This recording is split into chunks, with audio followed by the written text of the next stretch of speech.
Bueno, estoy aquí de nuevo en el castillo de Paralioastros y hoy quería hablar de un capítulo concreto de la historia de la ciencia que a mí me apasiona, porque a pesar de que es una tontería muy breve, mmm, yo creo que es muy significativo de qué significa el progreso dentro de la historia de la ciencia. En este sentido, este vídeo no va a ser particularmente informativo, va a ser quizás más de opinión personal o de mi propio parecer, pero bueno, yo creo que es interesante, ¿no?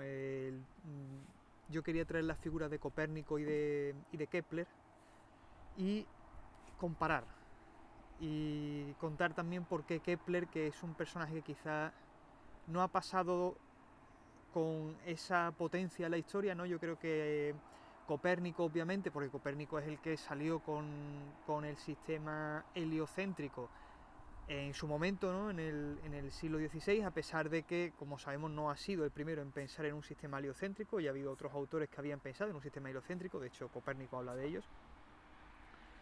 Y bueno, hay dos personajes que han quedado muy oscurecidos después por figuras no solamente ya la de Copérnico, como he dicho, sino por la de Galileo, que también es muy famoso, ¿no? En fin, fue condenado, etcétera. Y también autores, pues Newton, ¿no? Newton, por supuesto, que es se le considera, ¿no? El padre de la física y la astronomía moderna y tal, ¿no? Y ya las leyes de Newton han sido un logro dentro de la historia de la ciencia que parece, ¿no?, que han eclipsado todo el logro anterior, y entonces pues hay nombres que se han quedado por el camino y Kepler es uno de esos nombres. Yo creo que Kepler no es quizá un autor tan conocido a nivel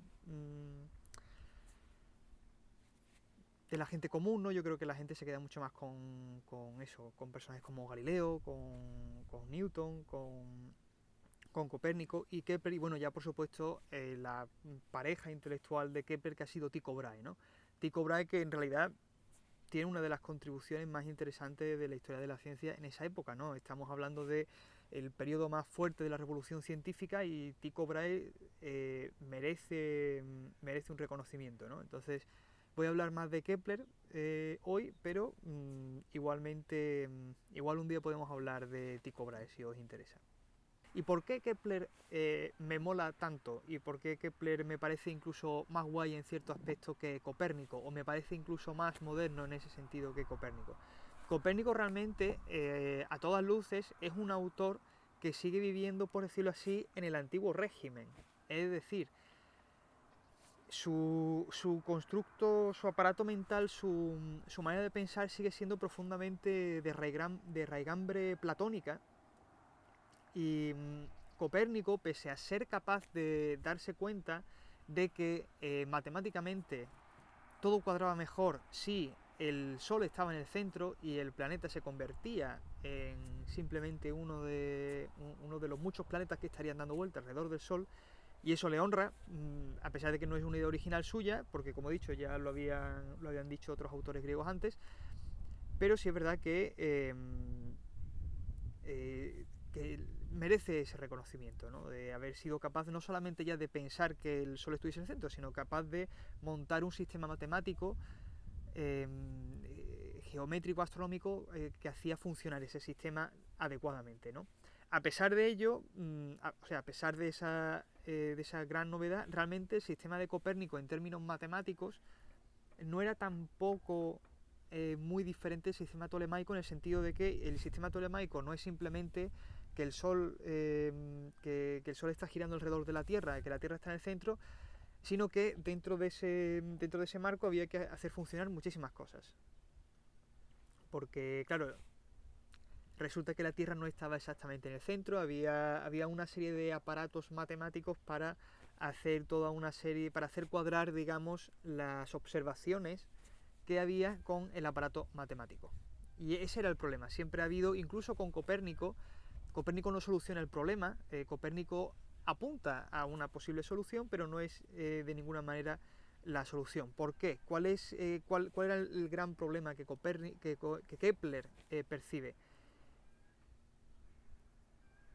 El problema fueron las circunferencias. Y esto es, o sea, he dicho la frase esta y parece una tontería, pero el problema de verdad fueron las circunferencias. El problema es que esa tendencia platónica a considerar la circunferencia como la forma de lo divino, porque la circunferencia era considerada culturalmente como la forma perfecta de la geometría, porque todos los puntos se equidistan del centro, ¿no? Una circunferencia perfecta, todos los puntos equidistan del centro, y entonces ya desde tiempos de Platón se consideraba que todo lo divino estaba relacionado con esas figuras geométricas.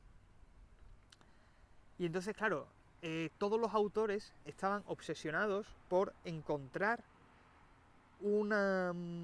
por encontrar ese equilibrio, por encontrar ese sistema matemático para ser capaz de predecir el comportamiento de los cielos y de tener un modelo perfecto de los cielos. Siempre se pensó que el círculo tenía que ser la clave. Y entonces, pues por ejemplo, en el sistema tolemaico, digamos, clásico, tenemos todos son circunferencias dentro de circunferencias, ¿no? Con la Tierra en el centro. Y después cada planeta, y bueno, cada planeta, no solamente cada planeta, cada figura celeste, ¿no? La Luna, el Sol y el resto de los planetas, todos tenían a su vez unos círculos pequeñitos. Y entonces los planetas estaban dando vueltas alrededor de esos círculos, mientras a su vez daban vueltas alrededor de ese centro que era la Tierra. Pero todo tenía que ser con círculos, porque se consideraba eso, que la perfección y la divinidad, los cielos, todo era la circunferencia, que es la figura perfecta. Kepler tiene la ayuda de Tycho Brahe. Tycho Brahe produce en su observatorio en Dinamarca, produce las observaciones astronómicas, las tablas astronómicas más precisas de la historia hasta la época. Entonces, claro, si hasta entonces a lo mejor por las mediciones no habían sido precisas, con las nuevas tablas que produce Tycho Brahe, la idea de mantener las circunferencias se convierte ya en un problema serio de ceguera, porque ya las tablas no mienten, las mediciones están ahí, y las mediciones hacían imposible seguir manteniendo la circunferencia como modelo para representar el movimiento de los astros. Y Kepler se pasó mucho tiempo intentando, una vez tuvo las tablas, se pasó mucho tiempo intentando cómo cuadrar esos números para que siguiesen siendo un círculo. Es decir, a Kepler no se le ocurrió, uy, esto tiene forma de circunferencia. No, Kepler siguió pensando durante muchísimos años que tenía que encontrar el número de circunferencias adecuado para que aquello cuadrase. Y el milagro del que vengo a hablar es que Kepler decidió soltar todo su bagaje platónico y todo su bagaje mental, por decirlo así, para aceptar la evidencia de que el recorrido de los planetas no podía ser circular, que tenía que ser una elipse.